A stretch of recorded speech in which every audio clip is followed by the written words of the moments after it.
survive. Okay, Sasha, go ahead. Let's go step by step in this. Sorry, so yeah, we're at premise 2, and what do you want to know? Okay, I thought you were explaining the premise 2, right? Okay, so premise 2, an accidental unity just basically means a unity in multiplicity. So there's something that is going to unify these parts together into a whole. So we have these multiple representational states. We go from one representational state to another. We have different representational states, but we still have one unified consciousness that experiences this. And the same thing, the discrete unified objects that we experience are also accidental unities as well. So we have something outside like the tree. We experience it as having a kind of multitude of parts to it that is integrated together into one common object, and also reflective self-consciousness as well is an accidental unity. There's going to be a unity between, again, the thinker and the thinking that it's thinking. So the thought, again, the subject is its own object. So we understand these as unities. Can you stop using like scholastic nonsense? Just talk normally. Well, I have my kind of philosophical background, you have yours. But this is actually not scholastic. I think this would be more... Yeah, but this is like somebody doing physics, and like you're still like stuck in like Cartesian, like methodological, like mechanistic science. Here, so go ahead, Sasha. I don't mind. Look, my view is that like you can cut up the world however you like. So I'm not sure if I understood what exactly you mean by those things, but it doesn't seem like you would be very happy with that. Like, I don't think there's really a difference between like, you know, cutting up the world into like people, table, and conscious beings, and minds, and so on. Then like, you know, the objects are like stars and dogs. Like the closest dog, the dog. An object is like a dog with its closest star or something, right? I think that's also like a fine way of cutting up the world. Okay, so this one is allowing for the category of unity to be a subjective one. So it's, again, basically saying that we could apply the category, whether it's subjective or subjective is kind of irrelevant for this argument, because it would still say that we kind of experience it as discrete unified objects. So we have the category of unity that would be grounded in our intellect, which again is a unified self that has multiple representational states, hence an accidental unity, and also reflective self-consciousness is that as well, considering that there's a subject that knows itself as an object. And if it was not an accidental unity, there would be the infinite regress problem, as far as is it logically necessary for it to be thinking subject? Is thinking, so going on ad infinitum. So what issue would you have then with B2 after I explained it like that? But you're saying it's fine if you just cut up the world however you like. You just want to cut it up in a way where what the unified consciousness or whatever, that's like an object in your taxonomy. I mean, sure, and you can do that. I don't mind. Okay, I think if you want to say it's like some substantive feature of our experience, though, that's, you know. I mean, I agree. Our psychology works in a way that cuts up objects into like kind of categorical ways, sure. Okay, so, but this argument allows for what I would call that sort of Kantian development on Plotinus. So we can say that the category of unity, it could be that we're applying the category of unity to that, but then that's going to be grounded in the intellect, into what Kant would call the synthetic unity of a perception. Now, I'm saying that synthetic unity of a perception, given that it's a unity, it's going to require some sort of causal principle to unite it together. So I can kind of accept, let's say, that Kantian starting point, but then I'm going from the Kantian starting point to more of a Neoplatonic one. So your issue of, hey, I could be applying these categories of unity to objects however I want to, that's fine.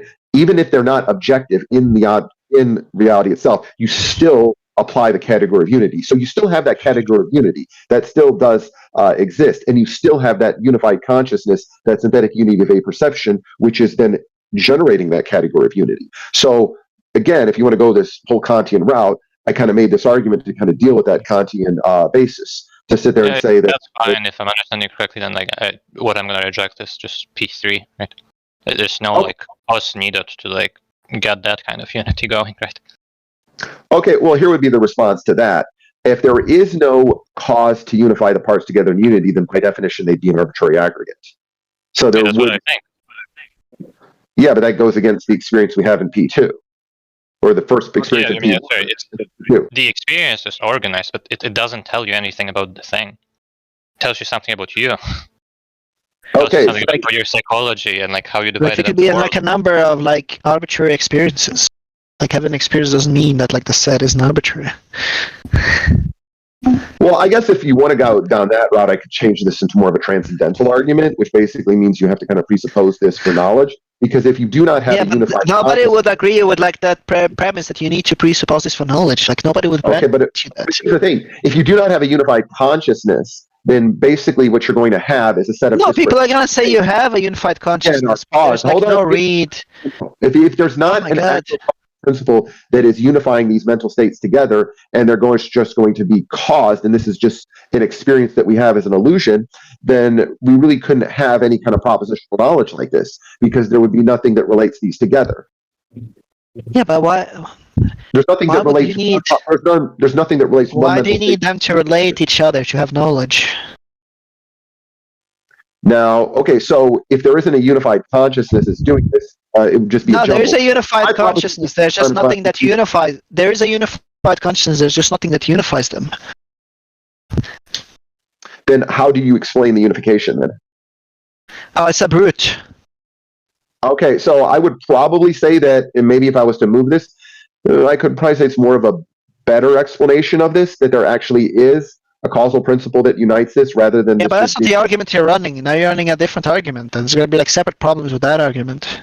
Well, no, I mean, I'm just saying if you want me to modify now, again, look, to be honest... No, you're not modifying. You're presenting a completely different argument. Venus, let me finish my point. I do understand the problem with this argument, and I didn't think other people would get it. So it is P2. It's going from a phenomenological certainty to a metaphysical one. Isn't it always funny that like any argument you run, you just run back to like a strong PSR? Okay, no, actually, this one is not PSR. Again, to rule out like rootness, you need a PSR. Sure. No, I don't. Okay. So your original response was actually kind of stupid. The one you're giving now is a little bit better. So once you do actually have it to be metaphysically real, and it is an accidental unity, there needs to be a cause for that unity. And that cause actually... Mine or Sasha's? Which Actually, no. Believe it or not, I think Sasha actually gave a better response than you. I'm gonna tell you why. Right. Okay. So Sasha, I'm gonna give you... What was my response and what was Sasha's response? Can you just give it like a recap?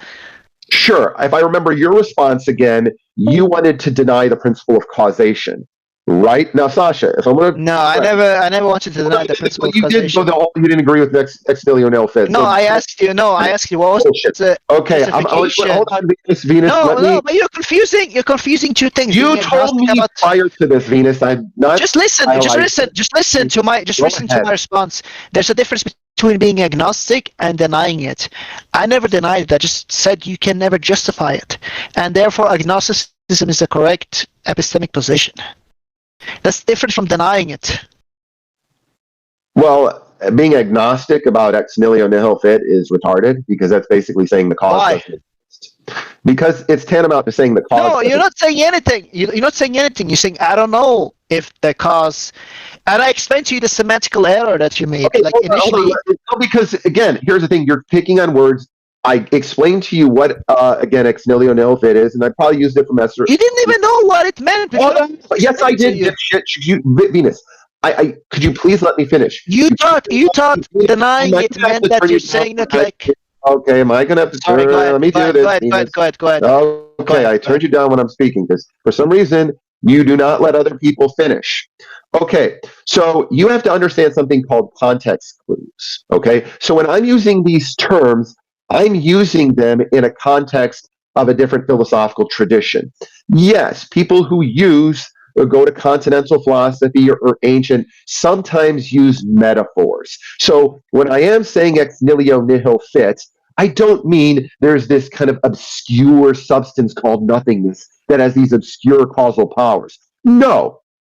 All I'm basically saying in a very explicit way is that the cause exists. That's it. The cause exists. I have to mute That's all I'm saying, and I had you turned down because I'm speaking. Now I'm going to turn you up again and let you speak, and I can't hear a fucking word you're saying now because you like to talk over. So, thank you. Shut up. And now I'm going to turn you up, and I'm going to listen to what you have to say. Go ahead. Nyklot, you're in my PC. You can't turn me down. That's the first I'll fucking turn you down if you... I don't give a... You can kick me out. If you're speaking over me... No, I'm not... Don't fucking speak over me. Nyklot, just don't fucking speak over me. I want you to acknowledge that like nobody is fair to you as like a room owner as I am. Well, because people are dicks, and I don't care. I'll leave. I'm not going to tolerate this shit. Don't speak over me. Wait, no. Don't respond to my point. That if you talk over, I'm going to let you speak. I'm not going to interrupt you.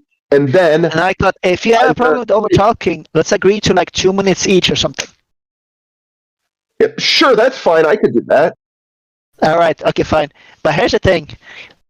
You never were clear on that because you ran Craig's retarded argument at one point, and then I had to explain to you that like denying ex nihilo nihil fit is not saying that like nothingness, confusing it as something causes something else. You're just denying that there's like there can be things that appear without an efficient cause. You were confused about that point, Nyklot. You would have made Craig's argument unless you were confused about that point. So don't try to like retcon your position. Are you finished? Yeah, I'm finished. Go ahead. You have 2 minutes. Okay, number one, my argument isn't even Craig's because Craig uses the kalam. Craig has issues with the universe being infinite in duration. The Neoplatonic argument is because the Neoplatonic argument for the existence of the one has nothing to do with the Kalam cosmological argument. They're completely fucking different. And the point is, I'm not retconning it. I'm just thinking that you're just not being charitable in language. When I sometimes use expressions like ex nihilo nihil fit, again, this comes from Lucretius, and what I basically mean is that the cause exists. By no way do I mean there's this obscure substance called nothingness that has obscure causal powers. That's just it. So when I'm saying this, if the accidental unity needs a cause to unify it, which basically means, in some sense, the whole is more than the sum of its parts. For example, take us. Our individual parts do not have consciousness. But as a whole, we have the emergent property of consciousness, which means the whole is more than the sum of its parts. That means there's some kind of existence that the whole has that the parts don't have. And that means there has to then be a causal principle for that. That's it. That's what I mean. Go ahead. I never said you ran Craig's argument. I said you ran Craig's argument for an ex nihilo nihil fit, which is that if you deny it, you're saying that like nothingness has causal powers, and you did run that in our DMs. That's what I was talking about. Now you can talk. Okay.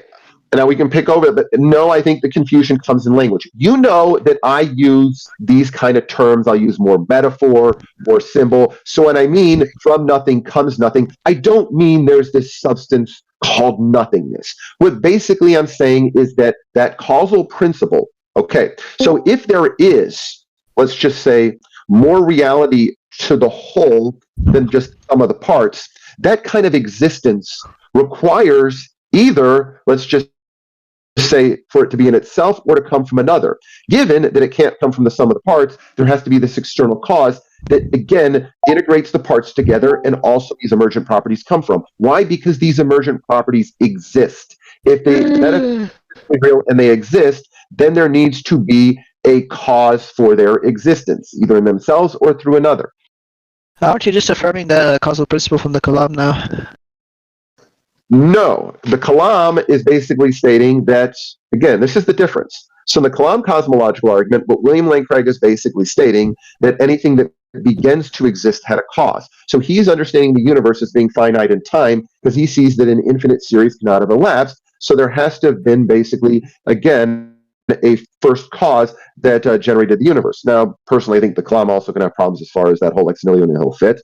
But Craig's going to say it as an efficient cause, not a material cause. I don't see how that doesn't get towards Neoplatonic emanation. But that's going on another story. But you're just saying like if something has unity, then it has like a cause. Then you're just affirming that like anything that's unified has a cause.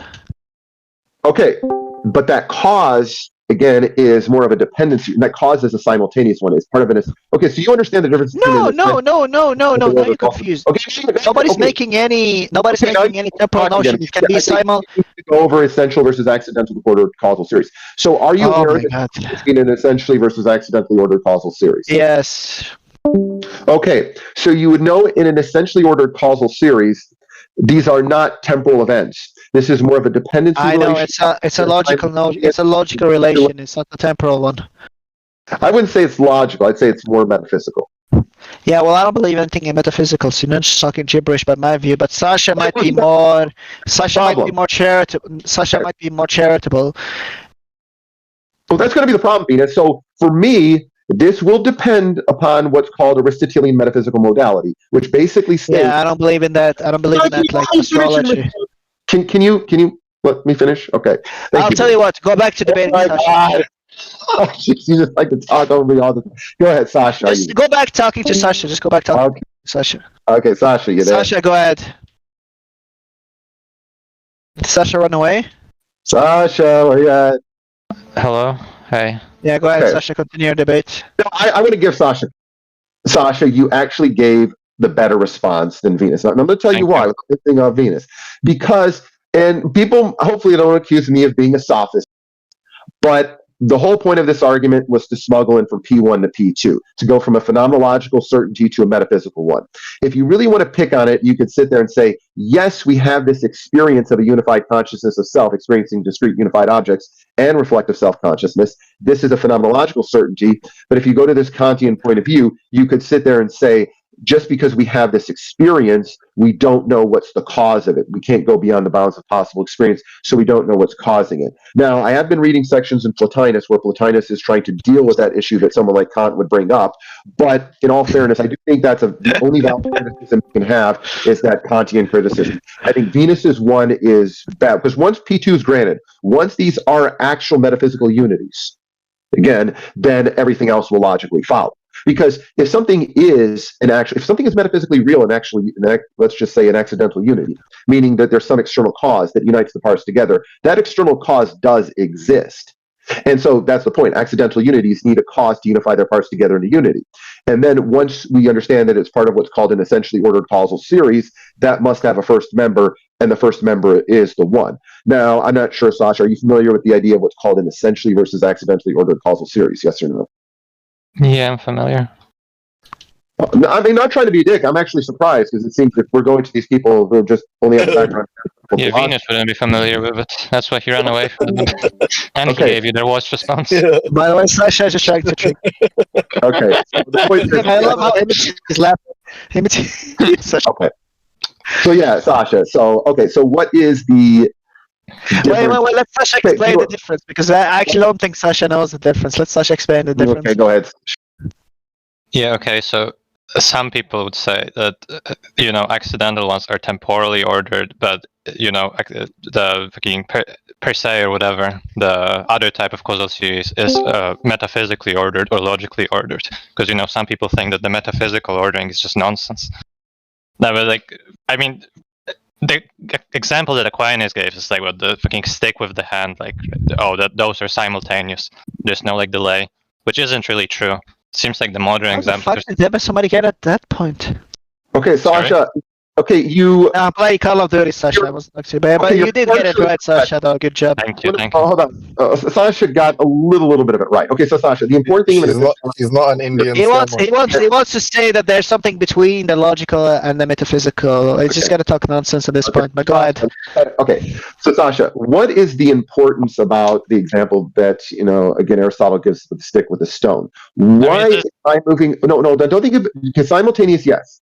But think also other things as well. There's derivative power. So can we stop this fucking teachers thing? Just give you're not his teacher. Sorry, you're not her teacher. Just fucking explain the difference. Don't ask her, what do you think the difference here is? Oh, Sasha, what do you think? Just fucking give the difference. Stop being so annoying, Nyklot. Basic idea is this. The stick does not have the causal power on its own to move the rock. It can only do so if I'm moving it. And so with essentially ordered causal series, it's all one act, and the other members only have a derivative power. And so the analogy hold on, let me give you this analogy, Sasha. Can I finish? Sasha, please, thank you. Can you give the fucking analogy, please? Yeah, I'm sorry. It's just I actually wasn't done with my attempt at an explanation of it. Okay, so Sasha, the idea would be this. You can't, even if you had a laptop with an infinite amount of power cords, you can never generate electricity. It doesn't have to do with the infinite series being impossible. Yo, you do the Christmas light one. The Christmas light. Okay. It has to do with the idea of power cords in and themselves do not have the capacity, power, ability to generate. It's trying to ask, like, if you have like an infinite series in which one passes the ball, where the fuck did the ball come from? That's what he's asking you. No, I don't. I think that's not really the best analogy because that doesn't really deal with it. It is a way better analogy than the fuck like gibberish you're trying to talk about the Christmas light. If infinitely many Muslims. What he's trying to say is like, let's grant huge explanation that like everybody explains why somebody's a ball. What explains why there was like a ball in the set to begin with? If Craig got the argument from Ibn Sina, and Ibn Sina got the argument from some other Muslim, and they got where the fuck did that nigga get it from? Where does the argument come from? An argument, for fuck's sake, Timothy, are you that ignorant? Craig is using the kalam. The kalam would come from someone like Ghazali. I needed different argument. He said Ibn Sina. I didn't say Ghazali though. Okay, Al Ghazali is the kalam. Let's just say Ibn Sina. The contingency is Ibn Sina. Yes, there's a difference between the mutakallimun and the falasifa. Everybody understands that here. The question is, why is it relevant where the ball came from? That can be a brute fact. Why this set is true rather than some other set? The point is, like, given this set, every element is explained. Now you're gonna need a strong PSR, Nyklot. Now this is the point where you're gonna what you're doing here is you're not. The whole point of the analogy was to account for what's called Aristotelian metaphysical modality. Your mic's kind of like crackly. On many times, this argument depends upon that metaphysical modality. That's it. So, Sasha, the basic idea is this. So, in an essentially causal series, it's not just. Also, think about the idea that you pay him for this, or is this free? Okay, it's free if you believe it, and it's a real steal. Okay. So I feel like I'm scamming. Fuck's sake, can people shut up? I should do my exercise. But Sasha, you're the point that I'm making that the idea is that the stick can only move if I'm moving it. So the stick does not have the capacity, power, ability for self-motion. It can move if it's being acted upon. It's a cause or an instrument. So the stick has a derivative power. Its power. Yeah, like there's no like perpetual motion sticks. Gabriel, you shut up. So why would anybody believe in this given like contemporary physics, Nyklot? I'm going into this argument. I'm not going to go silly tangent. Yeah, go ahead, Sasha. Look a bit. Okay, so you understand all of these examples that are given, right? It's just like, I mean, all the historical examples, at least, they're like new ones, but it is actually a temporal series, right? Like, no, at a given point in time, like the temporal thing is like tangential. He's just gonna ask if everybody's like passing a ball, where did the ball come from? Which is going to be why is it the case that this is my analogy? Why is it the case that this is the series as opposed to some other series? So it's not going to ask why isn't the case that like every element is explained. It's going to say why is this the series of explanation as some other series of explanation? That's what he's going to. That's what he's asking.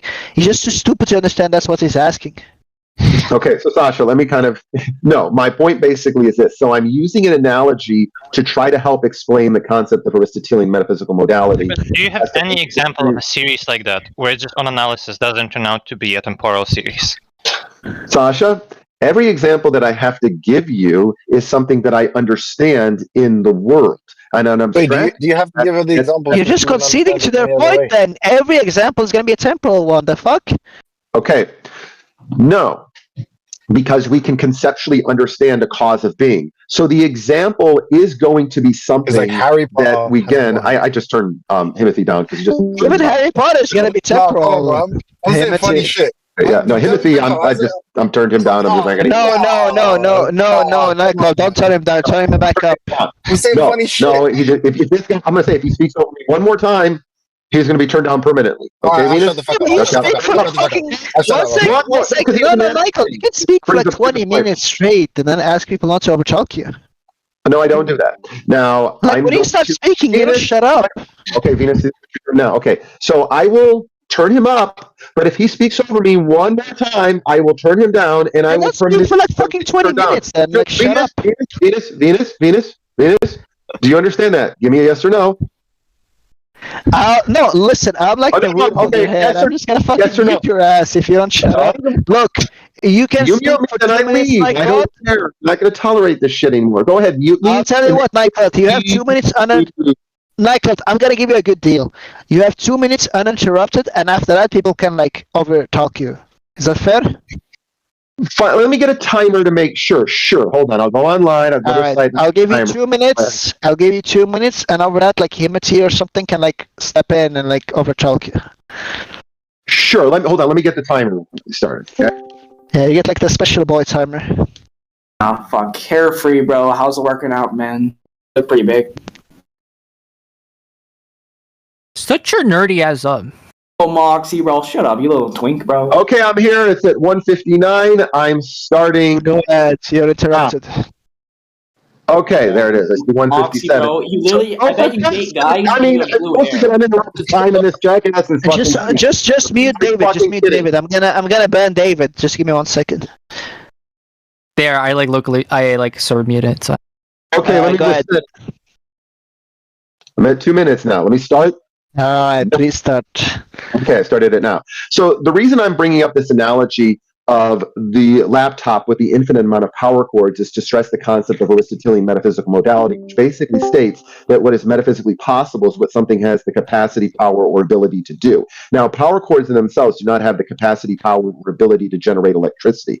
They only have the capacity, power to transmit it. And so the idea is there has to be a first member that has the, let's just say, causal power, or the power in Aristotle's terms, to act upon the other members. And so that's it, because it has the capacity, power, ability to generate electricity. If the first member was something like a battery, that's basically it. So that's the issue that needs to be understood there. It basically, what I'm getting at is a concept that comes from Aristotelian metaphysical modality, which is basically that what is metaphysically possible is what something has the capacity, power, or ability to do. That's important to understanding the concept of an essentially ordered causal series. So do you understand that, Sasha? And I'm done under 2 minutes. Go ahead. I understand what you're saying. I'm just telling you that. I mean, like, I'm sure there's like other responses. It's just what annoys me with these examples is that they're always given in temporal terms. So it just feels like, okay, you are really running something that's sensitive to this. That objection that, well, yeah, if the power cords have been transmitting power since forever, there's always been power, so it seems fine to me. It's like, do you have an analogy where it's not like this? Well, the important thing here is the question is the power cords have always been transmitting power. You're going to assume then the power cords have the capacity, power, ability to generate power. Where is the power coming from? Because obviously, I think all I need is that. He's asking the thing I asked, like if there's like an infinite series of like passing the ball, where did the ball come from? He's just asking why is it this set or this series that is true rather than some other series. And that's gonna assume the strong PSR. He's just too stupid to realize that. Like somebody could just say that's brute, where the causal power came from is like brute. But once that's granted, everything in the series is like explained. well, the causal power still exists. You would agree with that, Venus? Yeah, but why there's like where did the causal power come from is brute. Now, given the bruteness there, it's explained why everybody has the causal power that they have. Because every element in the series is now explained once the causal power is granted. What you're asking about is like why is there causal power in the series to begin with? Which is different from asking why is the last element in the set have causal powers. Now, the initial one's going to require a strong PSR. The problem here is now that like you reduce your like already horrendous argument to requiring a strong form of the PSR. And that's just going to be a defeat because a strong PSR entails model collapse, which entails like necessarianism, which is like false. And so your argument is defeated. That was just a bunch of gibberish. People call it gibberating. I'll call Wait, it. I just gave you like inferences. How many inferences gibberish? Well, which step of the inference? What step of the inference was gibberish, Nyklot? Okay, so first of all, you understand when you're saying the causal power is root, it still exists. There's still existence of this causal power, correct? Yeah, but you're asking what explains why there's causal power in the series, dumbass. Okay, no, hold on. The point basically is this. Okay, let me give an example. Okay, so let's use the other kind of argument. You understand, like only retards give examples, like smart people like to give analysis. Again, I'm going to have to get my 2-minute, let's say, timer again, Venus. Go ahead. Be like a retard for 2 minutes. Go ahead. Okay, 158. Yeah, basically the idea is something like this. To use an example from another argument that's similar, the argument from unconditioned to conditioned realities, the thing is this: if you have a conditioned reality by its very nature requires something else for its existence or occurrence. And so the idea is, if it requires something else for its existence or occurrence, it cannot give existence itself. So you can't have an infinite series of these, because you would never have that initial action of bestowing existence. So the reason why you have to have a first member there is that the first member is able to provide existence. Now, it just seems, basically, the weird thing, Venus, is that you're getting at the idea that, let's just say this. Okay, so to use the power cord analogy, let's say we've got a laptop with an infinite amount of power cords. You're somehow... I was thinking, what explains why the first member had the ball? Well, no, that's the argument. The argument basically follows, given the nature No, but what explains why the first member had power? Well, the argument basically demands that. That's the point of the argument. The argument is saying, given the experience that we have and the... No, that's the conclusion of the argument, but given the conclusion, what explains the conclusion? What explains why the first member has the power? Because it's an essentially ordered causal series means there must be a first member in an essentially ordered causal Yeah, but what series. explains why the first member has the power? Because that's what it means to be an essentially ordered causal series. That's it. No, now you're just giving definitions. You're not giving an explanation. What explains why the first member had the causal power, or the electricity, or the ball, or whatever the analogy uses? What explains that? What's the explanation of that? I mean, that's just such an absurd question. If it's an essentially ordered causal... Oh my God! The question you're asking. No.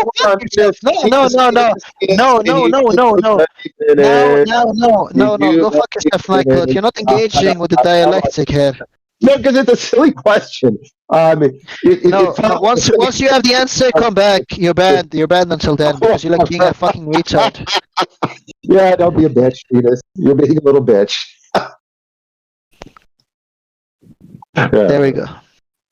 I'm not banned. I'm still fucking here. What are you talking about?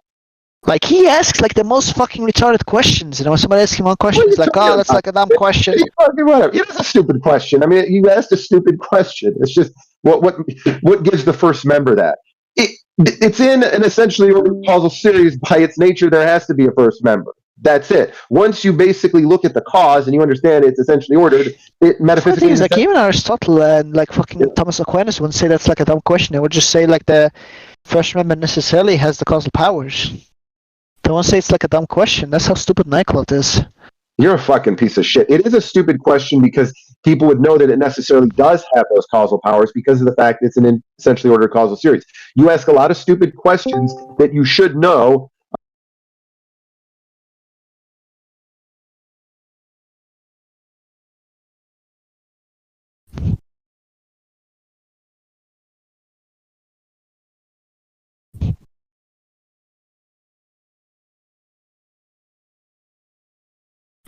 Sorry, Doc, I can't hear you if you're speaking.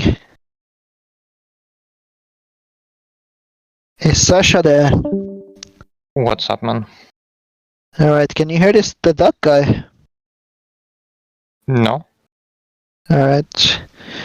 Sorry, the Doc, nobody hears you. You're asking me?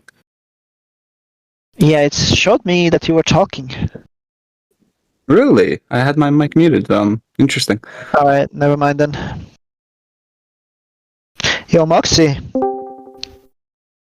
Hello. Where's Moxie at? ¿Hablo español? Sí, claro, hablo español. ¿Qué pasa, tío? Oh, ¿cómo estás, hombre? Estoy bien, ¿y tú? Bien. Vale.